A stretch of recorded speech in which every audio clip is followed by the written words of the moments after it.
Lucas capítulo 18. Y antes de decir cualquier cosa relacionado al mensaje de esta mañana, vamos a orar primero, meditando en precisamente el coro que acabamos de cantar, ¿verdad? Les refresco la memoria. Acabamos de decir: cuanto más te conozco, quiero saber más de ti. ¿Qué más dice el coro? Quiero ser más como tú. Ver la vida. ¿Qué más? Reflejar su amor. Mis hermanos, quebrántame y transfórmame. Eso no se puede lograr si no nos sometemos a su palabra. Eso no es un proceso automático que se da simple y sencillamente porque tengo el Espíritu Santo. Si bien el Espíritu Santo hace la obra, sí, pero nosotros debemos buscarle a través de su palabra. ¿Cómo vemos más la vida? Como Él. Es decir, con sentido y con propósito, solamente conociendo su palabra. ¿Cómo somos transformados? Renovando nuestro entendimiento. ¿Cómo? Por la palabra de Dios. No hay otra manera. Vamos a orar y usted y yo vamos a pedirle a Dios que nos guíe en esta mañana. Padre, gracias por un día más que nos permites venir a este lugar, mi Dios, reunirnos como iglesia y adorarte, exaltar tu nombre, también escuchar tu palabra. Y en cuanto a esto último, queremos pedirte tu guía, mi Dios, empezando primero por pedirte que quites todo resentimiento, toda actitud de soberbia, todo orgullo, porque definitivamente hemos estado aprendiendo de que el orgullo y la soberbia y el egoísmo son piezas que no calzan en el rompecabezas de la iglesia, ni tampoco de la gracia que tú provees, sino más bien ayúdanos con mansedumbre a recibir tu palabra, pidiéndote las fuerzas, mi Dios, para poder obedecerla por amor a ti. Gracias, Padre, en nombre de Cristo Jesús. Amén.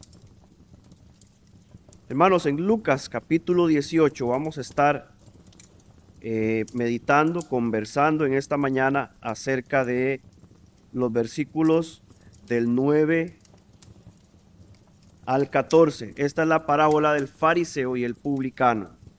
Con solamente decirles el título, ¿verdad?, de esta sección de Lucas capítulo 18, ya ustedes más o menos saben, tienen una idea de por dónde vamos. Jesús está dando una serie de parábolas aquí, y todas ellas, si ustedes prestan atención, todas estas parábolas están conectadas entre sí. Por lo tanto, una provee contexto para la otra. Si ustedes ven la primera parábola de este capítulo, si ustedes ven la primera parábola que está en el capítulo 18 específicamente, esta parábola habla de la viuda. Una viuda que insiste por buscar justicia, ¿verdad?, ante un juez impío. Esto habla de la oración, ¿verdad? Y cómo Jesús le dice, cierra explicando la parábola y diciendo: ¿cuánto más será Dios justo con sus escogidos para responderles? Si este juez, que como él mismo lo dice ahí en el versículo 4, ni temo a Dios ni tengo respeto a hombre, pero por la insistencia, por la molestia que me has causado, te lo voy a conceder, ¿cuánto más Dios, quien nos ha dado su gracia, quien nos ha dado su amor, que nos ha escogido, tardará en respondernos?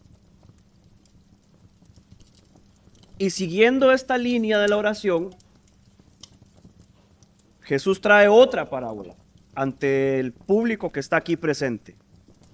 Una parábola que tiene continuidad un poco también con lo que hemos estado aprendiendo acerca de la gracia desde la semana pasada.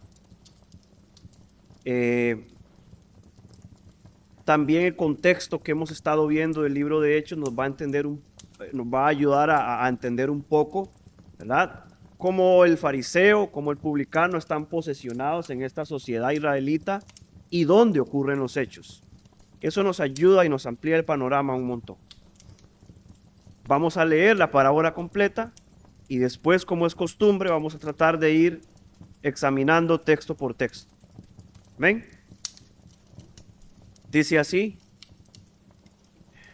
Lucas 18 del 9 al 14, a unos que confiaban en sí mismos como justos y menospreciaban a los otros, dijo también esta parábola. Dos hombres subieron al templo a orar, uno era fariseo y el otro publicano. El fariseo, puesto en pie, oraba consigo mismo de esta manera: Dios, te doy gracias porque no soy como los otros hombres, ladrones, injustos, adúlteros, ni aun como este publicano. Ayuno 2 veces a la semana, doy diezmos de todo lo que gano. Mas el publicano, estando lejos, no quería ni aun alzar los ojos al cielo, sino que se golpeaba el pecho diciendo: Dios, sé propicio a mí, pecador. Os digo que éste descendió a su casa justificado antes que el otro, porque cualquiera que se enaltece será humillado, y el que se humilla será enaltecido. El texto se explica solo. Sin embargo, me gustaría que podamos profundizar hasta donde llegue nuestra capacidad y que de ahí en adelante Dios se encargue, su Espíritu Santo, de aplicar su palabra a nuestra vida. Este mensaje, mis hermanos, es un énfasis de la gracia de Dios que hemos estado hablando desde la semana pasada. La semana pasada estuvimos conversando acerca del concepto de la gracia. Fuimos desde el Génesis, ¿verdad? Este concepto de gracia que nos habla de una persona que es poderosa, una persona que no está en la obligación moral de dar nada por otro, y al final de cuentas bendice y favorece a este otro que no se encuentra en condiciones ni de pagar ni de retribuir de ninguna manera. Y esa es la gracia que se aplica a nosotros como creyentes, como un Dios bondadoso, un Dios poderoso, un Dios que no necesita de nada para existir porque existe en sí mismo desde siempre, desde la eternidad. Él decide favorecernos a usted y a mí, pecadores que le hemos dado la espalda, sabiendo Dios que no hay nada que podamos hacer para obtener su favor, ni siquiera para poder retribuirle lo que Él hace por nosotros. Esa es la verdadera gracia. Esa gracia no se merece, esa gracia no se gana. Ese es el concepto que vamos a estar reforzando en esta mañana. Y para empezar, en el versículo 9, ¿a quién está dirigida esta parábola?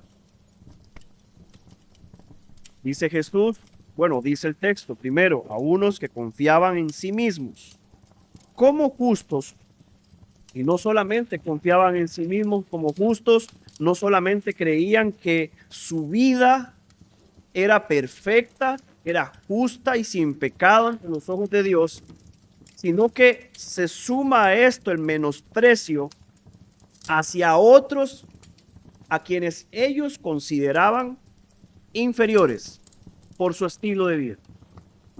A estas personas es quien se está dirigiendo Jesús. A estas personas es a quien se dirige esta parábola. Confiaban en sí mismos como justos, menospreciaban a otros, creían que tenían un estilo de vida superior en cuanto a pureza, en cuanto a santidad. Este pecado de la autosuficiencia y de la autojustificación lo vamos a encontrar desde el Génesis hasta Apocalipsis. Encontramos en Adán y Eva esta autosuficiencia, esta actitud de no querer depender de otros y no querer tomar sus propias decisiones, de ser autónomos e independientes. El creer que tenemos el derecho, el merecimiento, por así decirlo, de tomarnos la libertad de dirigir nuestra vida como queremos. Y no solamente eso, sino de creernos justos delante de Dios. ¿Basado en qué? Basado en lo que nosotros consideramos como una vida pura. Y lo vamos a ver en detalle. Vamos a ver en detalle qué es lo que el fariseo piensa de sí mismo. Vamos a ver también en detalle la actitud del publicano.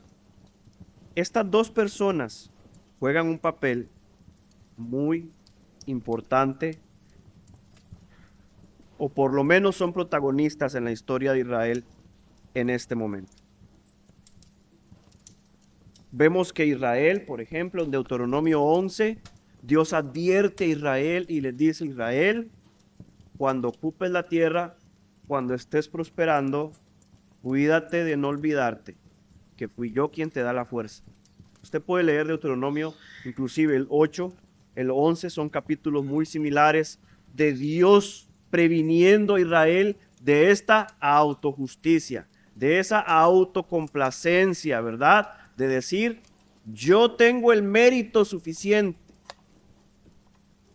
para tener lo que tengo. Yo tengo el mérito suficiente para declararme a mí mismo justo. Y no solamente eso, hermanos, es que no se queda ahí.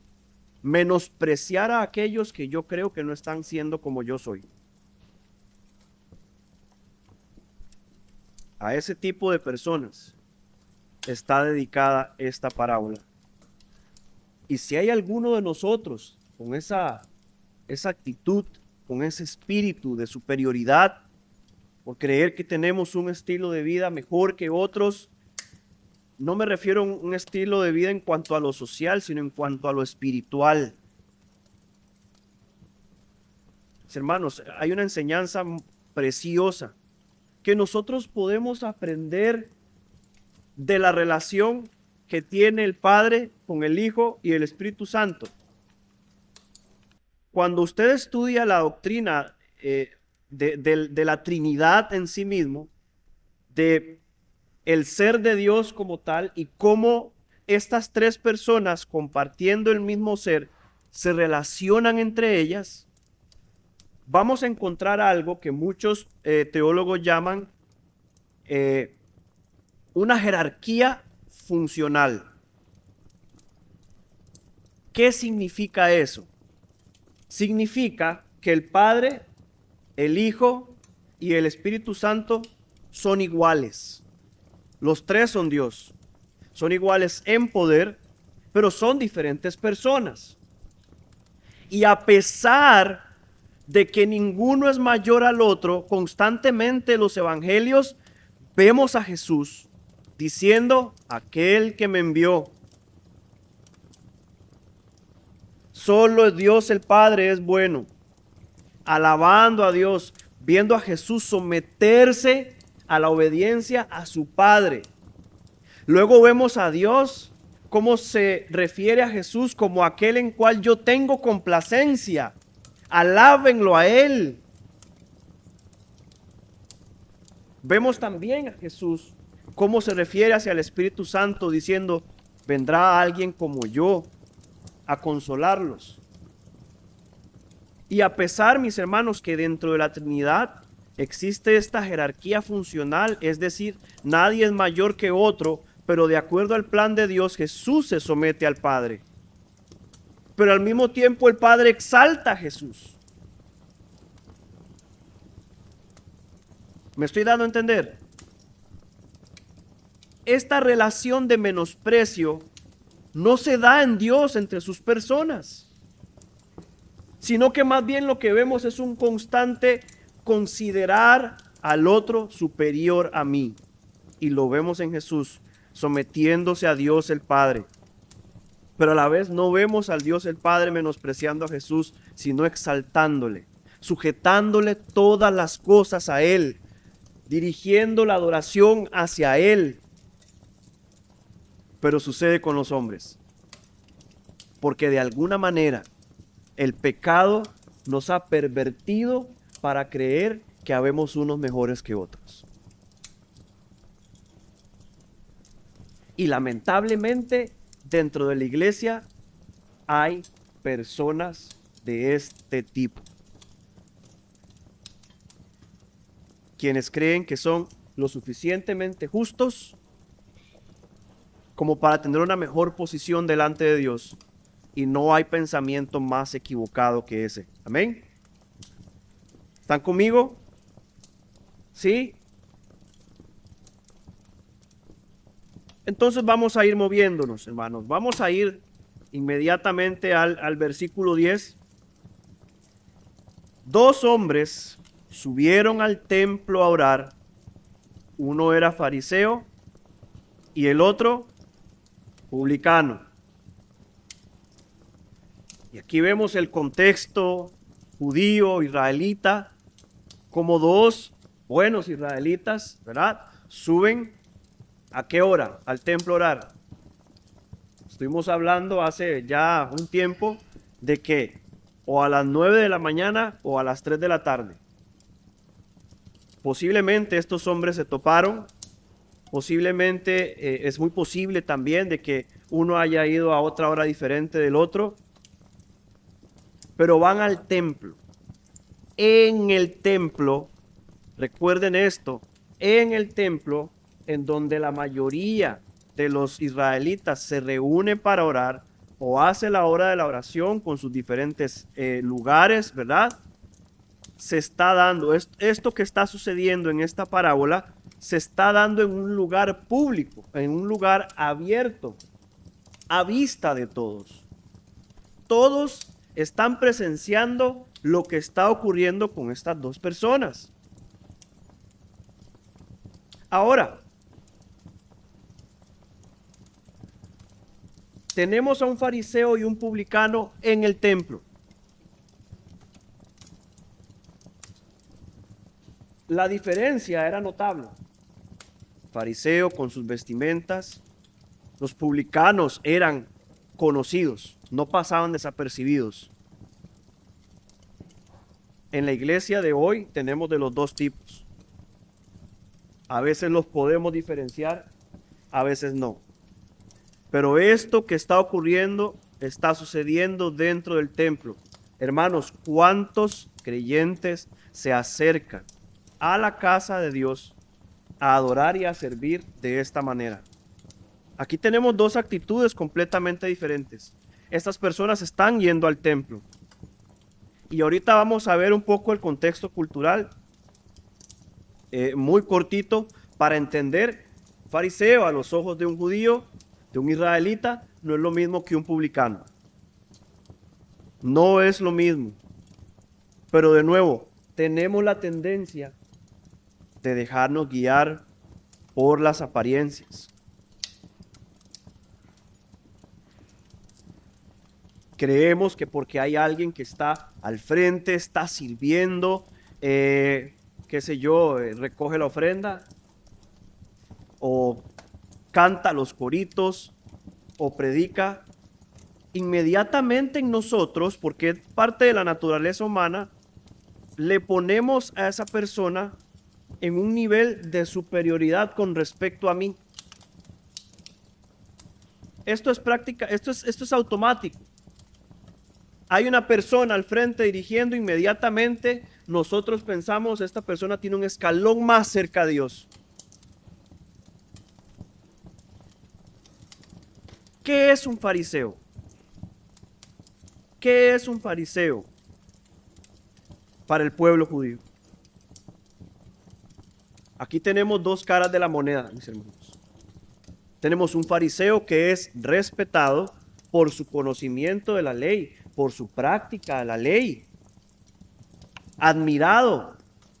Eran maestros de la ley, eran seguidos. Muchos de ellos inclusive tenían sus seguidores en particular. Yo sigo a este, yo sigo al otro.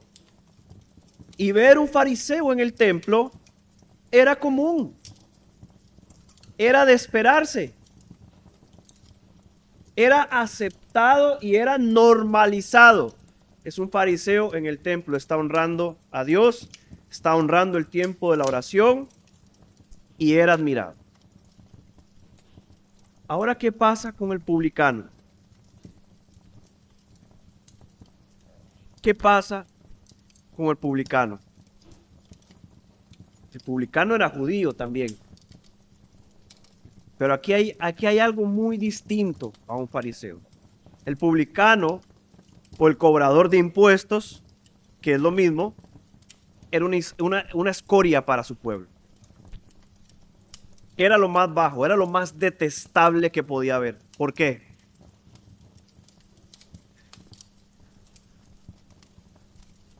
Eran ladrones, se apoyaban de su posición para su enriquecimiento personal, abusaban del pueblo, eran judíos y abusaban de su propio pueblo, es decir, eran escorias, eran traidores, no eran bienvenidos en las reuniones, eran excluidos, marginados de la sociedad. Dos hombres diferentes. Yo estoy mostrando lo que la gente veía, posiblemente.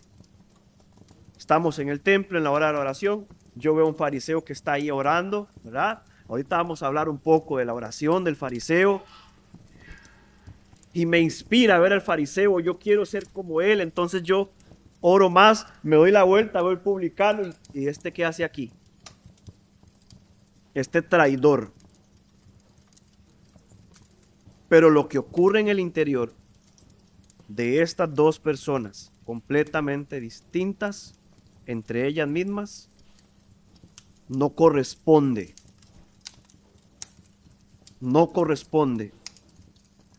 a lo que la gente ve en ellos externamente.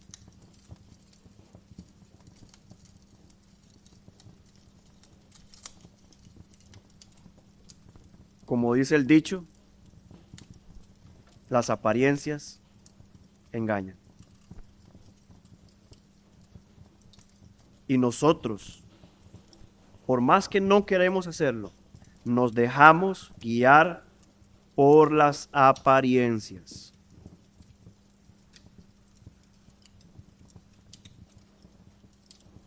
Pablo nos proporciona la manera en la que nosotros como creyentes debemos vernos unos a otros. Considerar al otro superior a ti mismo. Y en Corintios también habla de la iglesia como un cuerpo, con miembros que no son independientes, sino que necesitan del otro. Eche un vistazo alrededor. Vea la belleza de hermanos que usted tiene a la par. Usted los necesita. Hermanos, a cada uno de ustedes que están ahí, yo los necesito.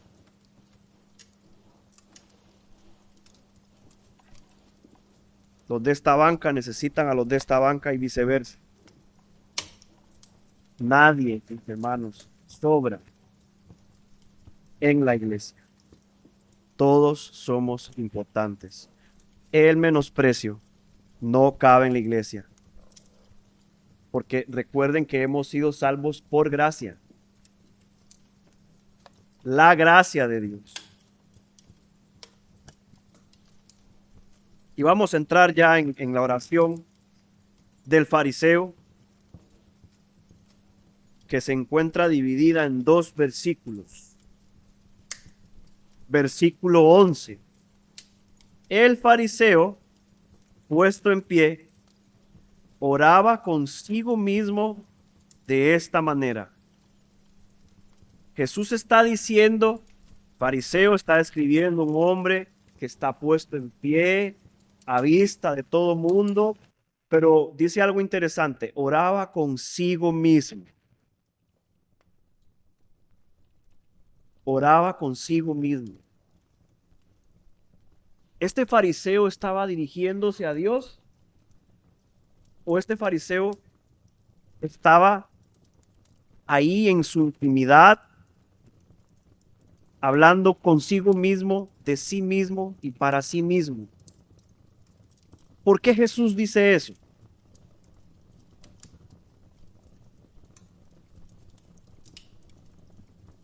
La oración no lo dice, empieza: Dios, te doy gracias.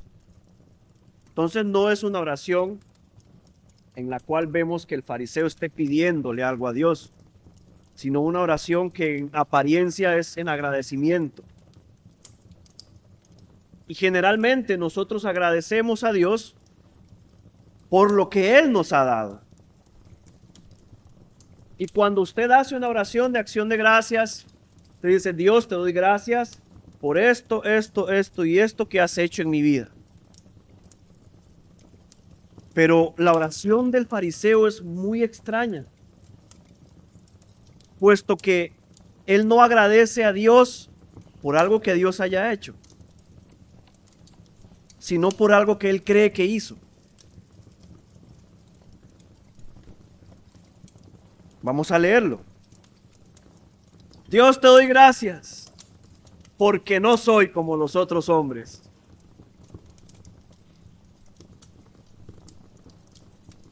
Por eso es que Jesús dice que oraba consigo mismo. Ese hombre estaba usando el nombre de Dios para alabarse a sí mismo. Él no está agradeciéndole.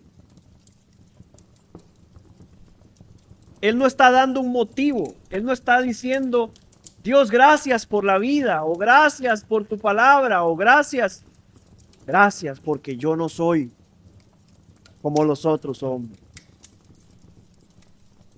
Aquí vemos una persona que está utilizando el contexto que lo rodea, su vestidura de fariseo, el ponerse de pie y orar a vista de todos para decir en secreto: gracias porque no soy como cualquiera de ellos. Qué soberbio, qué orgulloso. Precisamente se está glorificando a sí mismo. Mis hermanos, qué peligroso en las oraciones, cuando abrimos los ojos y decimos: uy, Dios, pero gracias porque no soy como aquel.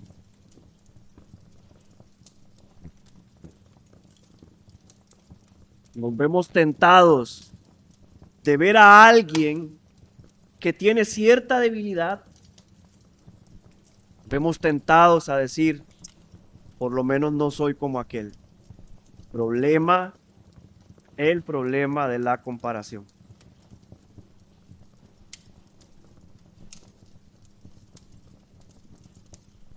No sé si me estoy dando a entender, hermanos.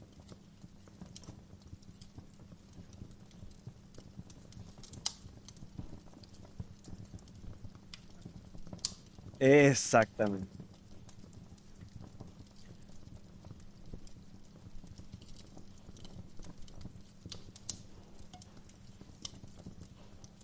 No soy como aquel.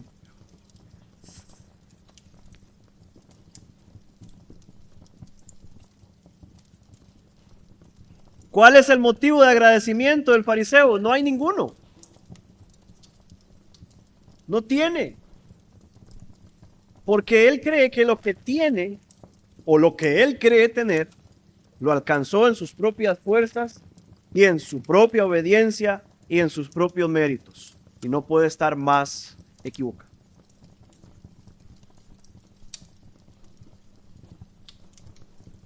Es un concepto equivocado de sí mismo.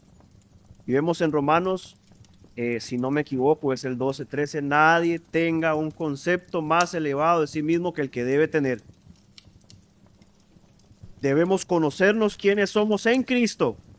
Fuera de ahí, especulamos sobre nosotros, mis hermanos. Tenemos un concepto erróneo de nosotros. Somos pecadores rescatados por la gracia de Dios. Gracia. Reitero y enfatizo: gracia de Dios. Y todo aquello que Dios trae a nuestra vida es en su gracia.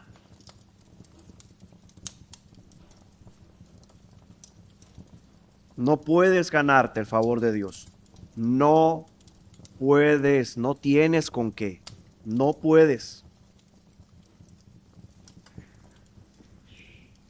Y no solamente dice, no soy como los otros hombres, sino que cita pecados, perdón, casi digo pescados, será el hambre, no sé. Cita pecados específicos. ¿Qué es lo primero que dice? No soy como los otros hombres, ladrones. Y seguramente tenía el ojo así medio abierto, viendo hacia el publicano. No soy como aquel ladrón.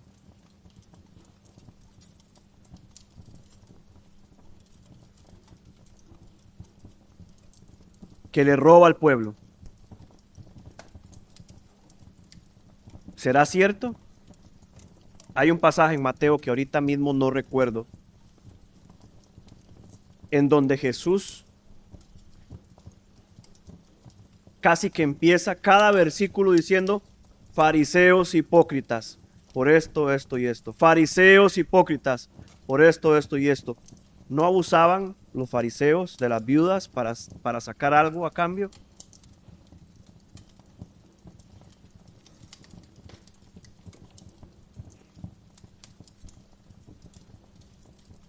¿No abusaban ellos de la ley para, por ejemplo, decir, no, lo que yo tengo es dedicado a Dios y no puedo ayudar a mis familiares o a mis padres? Son cosas que hacían los fariseos. Usted puede investigar la vida de los fariseos. Usted puede ver en los 4 evangelios las acusaciones de Jesús hacia los fariseos. Él no podía ser un ladrón como el que estaba ahí hincado. Pero de que había hecho daño al pueblo, lo había hecho. ¿Qué más dice? Injusto. Cuando él habla de injusto, se refiere a todos aquellos que violan la ley. Yo no violo la ley. Y es que los fariseos eran conocidos, mis hermanos, por añadir y muchas veces reemplazar la ley de Dios con sus propias ceremonias y tradiciones de hombres. Y de esto también les acusa Jesús. Un legalismo extremo, el que imponían cargas sobre el pueblo que ni siquiera ellos mismos podían cargar. ¿No pasa eso dentro de las iglesias? En donde nos tomamos cierta libertad para ahora decirle a un hermano cómo debe vestirse.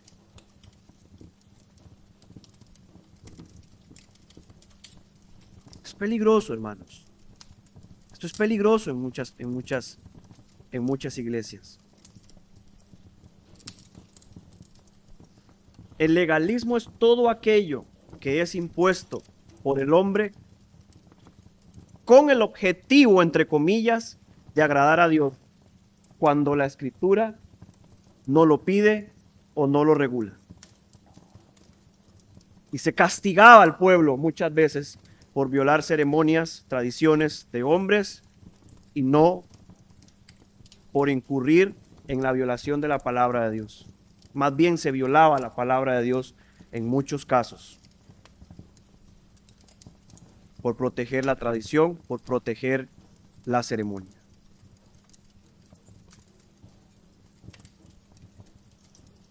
Un pecado más que dice adúltero. Entonces, no soy como los hombres, ladrón, ni soy injusto, ni soy adúltero.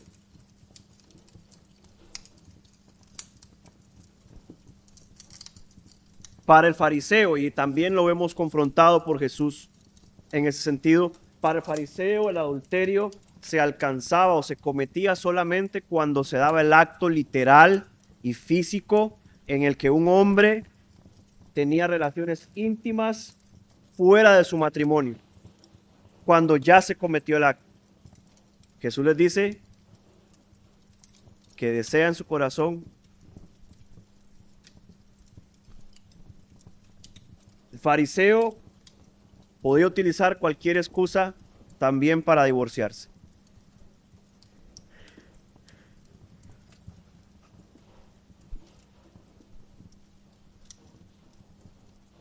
Entonces vemos el problema de los fariseos. El fariseo trataba de mantener una imagen, trataba de cuidarse externamente, pero Jesús les confronta y ustedes dicen, por dentro ustedes están muertos. porque cuidan las apariencias, procuran que todo el mundo les vea el tiempo de la oración, pero por dentro están muertos. Hermanos, alejémonos de las apariencias y busquemos a Dios con un corazón humilde. Busquemos a Dios con un corazón humilde. Ninguna iglesia es perfecta, por lo menos no de este lado. Pero recuerde que esa iglesia imperfecta fue comprada por sangre y que va a ser presentada sin arruga y sin mancha en aquel día. No le eche tierra a su propia iglesia, hermano, hermana. No cometa el error de que por los errores de algunos hermanos tengamos resentimiento con la iglesia. Chismeemos, comentemos de la misma iglesia. Esa no es la actitud que debemos tener si nosotros nos vamos a ver el rostro por el resto de la eternidad allá con Él. Y los problemas que tuvimos, ustedes conmigo y yo con ustedes y entre ustedes, ya no van a importar más. Dejemos esas cosas a un lado y sigamos adelante, creciendo en santidad, predicando el evangelio, amándonos unos a otros. De gracia recibimos, tenemos que dar de gracia. Es que aquel hermano no lo merece, usted tampoco merecía la salvación.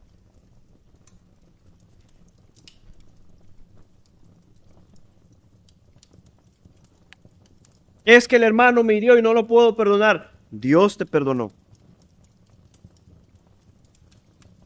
No hay excusa, hermanos. No hay excusa. Mantengamos las apariencias lejos. De nada nos sirve presentarnos con una buena vestimenta, una cara más o menos bonita los domingos, pero en momentos de necesidad de un hermano nos ponemos a elegir: este me cae bien, le ayudo; este no me cae bien, ni le escribo. Eso no solamente refleja una gran inmadurez espiritual, sino también es pecado. No peques en contra de tu propio hermano, que fue salvo por el mismo Dios y limpiado con la misma sangre.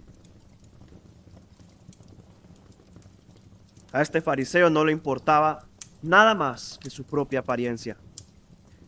Y después añade, vemos el versículo 12, ahí todos: ayuno 2 veces a la semana y doy diezmos de todo lo que gano.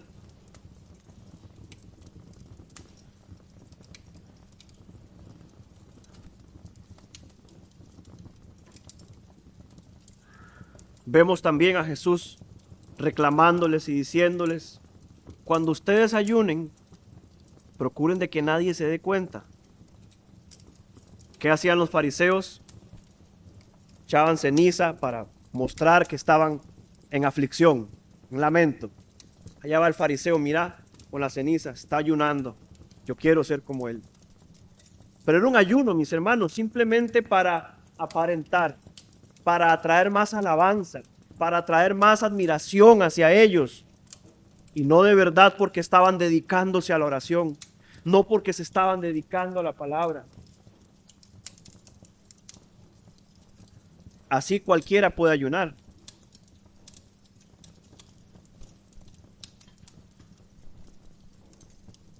Ponían ceniza en señal de duelo. Y diezmo de todo, decía él, ¿verdad? Dice Jesús en otro pasaje que hemos visto en otro tiempo también: cuidado de los fariseos, de los hipócritas, que diezman de la menta y del eneldo, pero se olvidan de la justicia, de la gracia, de la misericordia. Estos exageraban, diezmando hasta de lo que ni siquiera era pedido, precisamente, mis hermanos, para figurar, para ser admirados.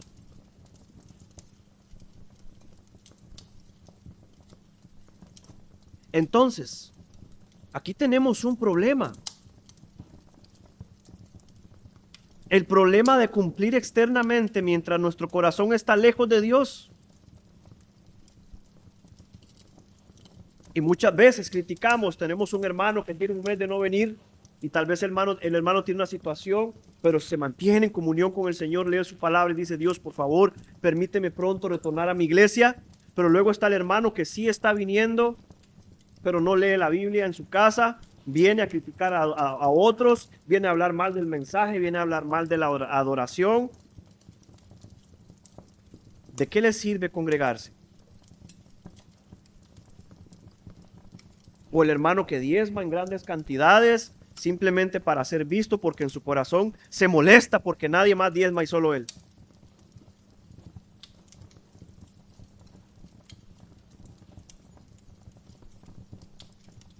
Hermanos, hay que congregar. No es opcional. Si usted es creyente, si usted es hijo de Dios y forma parte de una iglesia, su deber es congregarse. Pero hay que presentarse acepto delante de Dios. ¿Cómo? En humildad, reconociendo mi pecado, pidiendo a Dios por perdón y limpieza.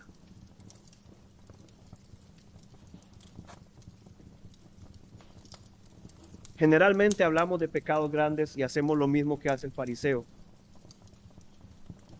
No soy adúltero, no soy ladrón, no soy un violador, nunca he matado a la gente. Primero, olvidándonos, hermanos, de que estas acciones nacen primero acá. No somos ladrones, pero en algún momento hemos tenido el deseo de tomar lo que no es nuestro. No hemos matado, pero como dice Jesús, el que odia en su corazón, matado. Hemos odiado todos, no digamos que no. No he adulterado, hemos deseado también, hermanos, en algún momento. Es pecado. Pero ahora hablemos de estos pecados que llamamos pecados pequeñitos. Como lo dice este autor, Jerry Bridges, en su libro Disciplina de la Gracia, que por otro lado también hemos estado estudiando, espero retomarlo pronto. En el apartado de uno de sus capítulos, él habla de pecados refinados. Esos pecados que no nos avergüenzan tanto, esos pecados que no impiden que yo siga aquí predicando, por ejemplo. Esos pecados que no impiden que la maestra de la escuela dominical siga ahí, que tal vez no son tan graves como el adulterio o la fornicación, pero que hacen tanto daño a la iglesia, mis hermanos. El problema es que nosotros no vemos el pecado por lo que es. Es rebeldía, es oposición contra Dios. Es darle la espalda a Dios. Cualquier pecado. Y aunque el chisme no sea igual que adulterar, estás haciéndole daño a la iglesia. ¿Qué le parece si yo le dijera a ustedes? Es un ejemplo también que tomamos de este libro. Sí, fíjese que yo a veces robo, me robo una que otra cosita de la tienda, de la pulpería, pero no me considero ladrón. ¿Cómo le suena a usted eso? Ridículo, ¿verdad? Es lo mismo con los pecaditos pequeños. Yo miento de vez en cuando, pero la verdad yo no me considero mentiroso. O una que otra vez comparto un chisme ahí, depende de la ocasión, si es interesante o si es picante, ¿verdad? Pero no me considero chismoso. No, olvídese. Eso no es cierto, mis hermanos. Y vean cómo este fariseo se jacta de no ser estas cosas. Pero ¿y su orgullo? El venir al templo a decir gracias Dios porque no soy como todos los hombres. ¿Cómo se llama eso? ¿Cómo se llama la obra, como decimos? Orgullo y soberbia, así se llama.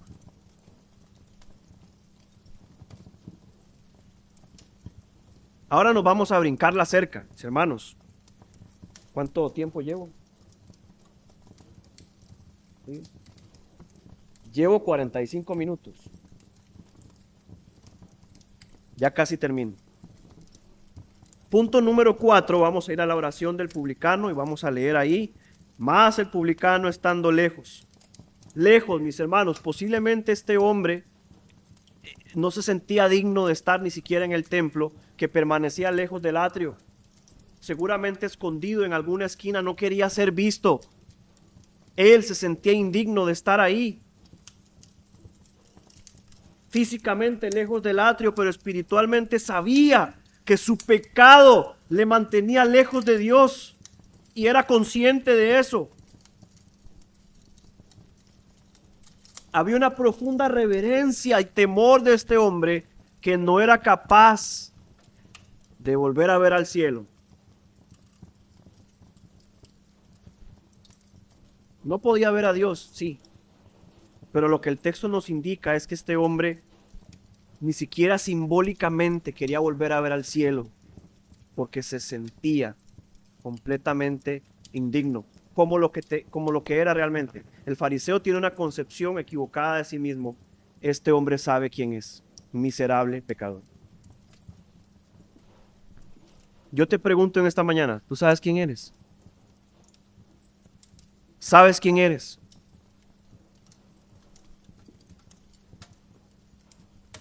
Se golpeaba el pecho en señal de dolor.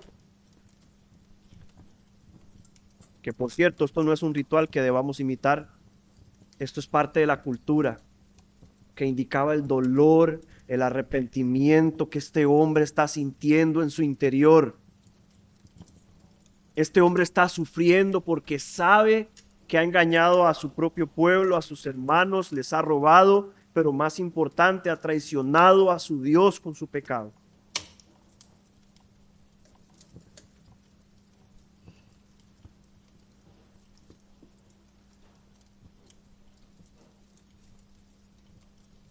¿Cómo oraba el fariseo? Puesto en pie, posiblemente con las manos extendidas. Y si esto fue en un día de ayuno, peor, con la cara llena de cenizas, véanme.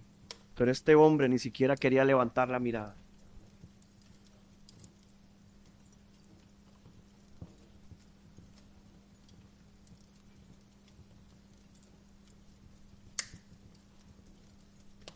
Sino que golpeaba el pecho diciendo: Dios, sé propicio a mi pecador. Si usted revisa en nuestra versión Reina Valera 1960, dice: sé propicio a mí, pecador. Pero en el idioma original hay un él. ¿Qué indica esto, mis hermanos? Este hombre está diciendo: sé propicio a mí, el pecador. O sea, yo soy el pecador más grande de este lugar. Este hombre no estaba poniendo excusas. Este hombre no estaba haciendo como el fariseo. El fariseo estaba diciendo: gracias porque no soy como aquel. Él está diciendo: Dios, por favor, sé propicio a mí, que soy el pecador más grande. Él no está levantando sus ojos para ver a nadie. Él sabe, él reconoce. Esto lo vemos en el Nuevo Testamento, lo vemos con Pablo. Primera de Timoteo 1:15, ustedes lo pueden buscar. Palabra fiel y digna, dice Pablo a Timoteo, ¿verdad? Palabra fiel y digna de ser recibida por todos, que Cristo Jesús vino al mundo para salvar a los pecadores, dice Pablo, de los cuales yo soy el primero. Pablo no está diciendo: yo soy el primero al que salvó. No, yo soy primero de los pecadores. Es la misma actitud del publicano. Cuando usted entienda que usted es un hombre, mujer, pecadora, y deje de compararse a los demás, usted va a entender, o realmente ha entendido, la grandeza de la gracia de Dios.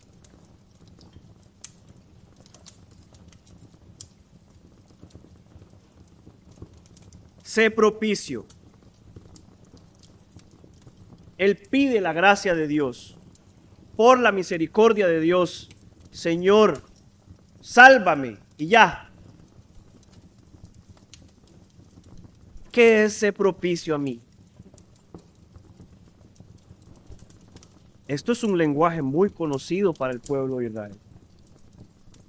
Especialmente relacionado al día de la expiación. Mis hermanos, recuerden, esto es muy importante.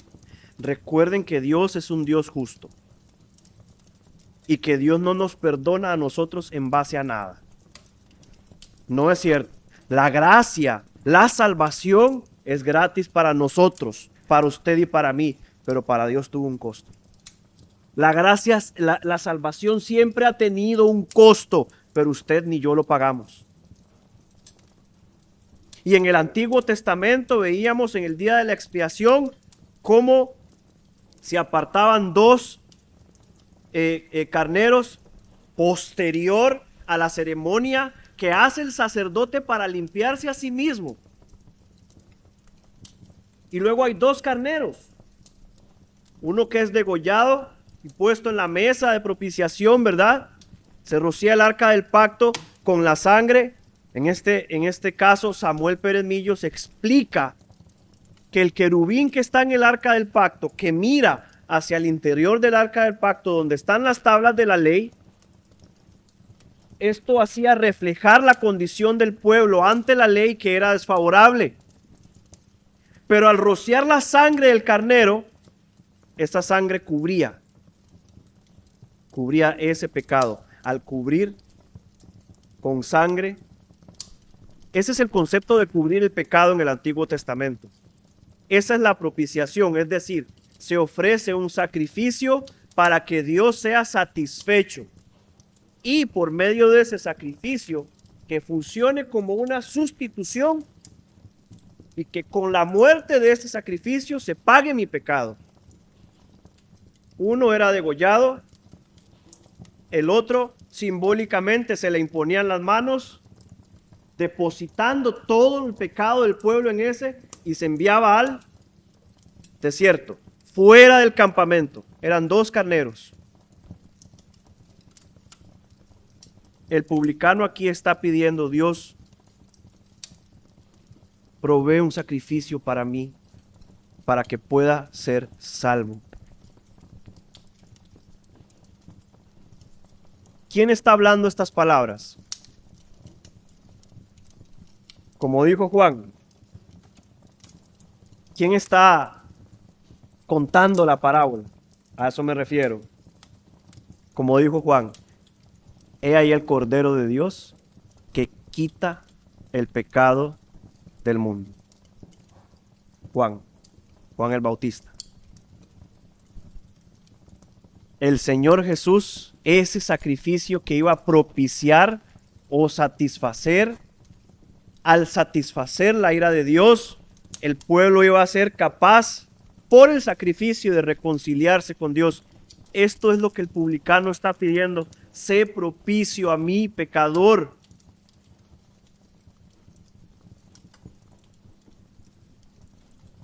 No puede haber redención sin derramamiento de sangre. Amén. Se necesitaba de un sacrificio que Dios proveería en su tiempo, no solamente para el pueblo de Israel, sino para toda la humanidad.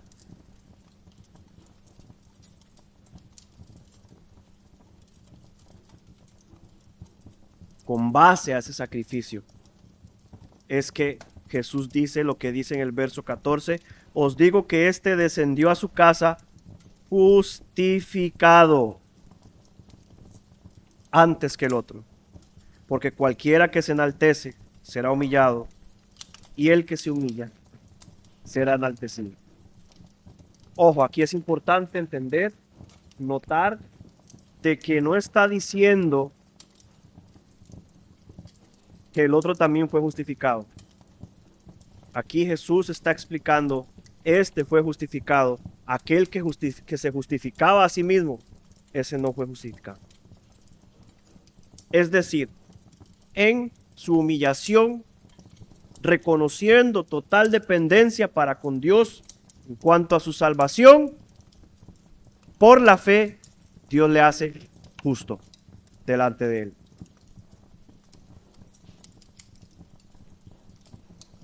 Pero el fariseo, quien no necesitaba nada de Dios, este no encontró salvación.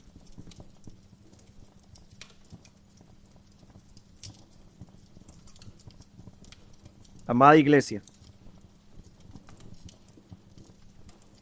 quedamos por sentado muchas veces de que todos los que estamos en este lugar hemos sido salvos. Pero es importante que constantemente a la luz de la Escritura nos examinemos. Pero es importante también entender que esta actitud de humillación es una actitud que debe mostrarse siempre en nosotros, no importa que hayamos sido salvos, con mucha más razón. Con mucha más razón. Humillados delante de Dios, clamando delante de Dios. La semana pasada vimos pasajes importantes. Dios diciéndole a Pablo, bástate en mi gracia. Hebreos diciéndonos, acérquense al trono de la gracia. La gracia no es compatible con la soberbia, con el orgullo. No es compatible. Por eso este hombre que reconoció quién era, que pide en humillación, sé propicio a mí, el pecador más grande, sale justificado.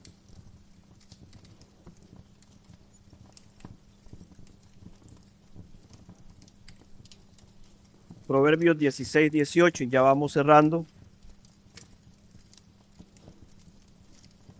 Proverbios 16, 18. Antes del quebrantamiento es la soberbia, antes de la caída la altivez de espíritu. Mucho cuidado, mis hermanos, con la soberbia, con la altivez. Porque lo que sigue es nuestra caída. Caída que muchas veces Dios permite en su gracia para hacernos volver con un corazón humilde.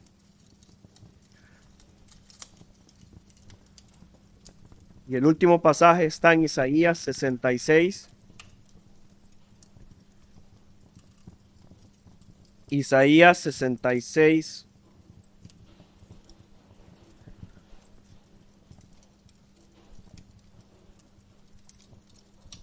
Isaías 66, 2. Mi mano hizo todas estas cosas y así todas estas cosas fueron, dice Jehová.